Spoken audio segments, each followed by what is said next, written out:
花絮内容来看总统府落成满100年，特别来推出着100年纪念建筑的展览会，会当看到总统府的100年风华。壁顶的相片拢是总统府100年来的历史，每一个重要的时刻拢总被记录落来。副总统陈建仁带贵宾伫总统府1楼的展区伫行，做伙进入时光隧道。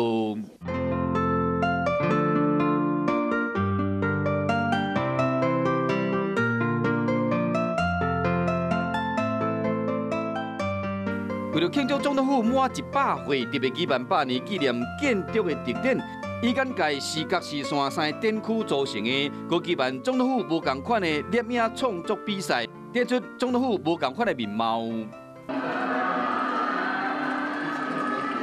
除了相片，也有影像，内容真丰富。为了这摆的展览，主办单位佮邀请总统府建筑主要设计师深山松之助的孙啊孙之子。 故宫博物院的吴院长以及公共集团董事长陈玉秀等人，拢来参加开幕的典礼。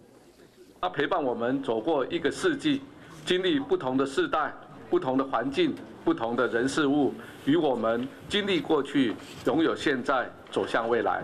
透过多元风格相片，会使看到总统府每一个精彩瞬间，嘛，互总统府变加较亲民。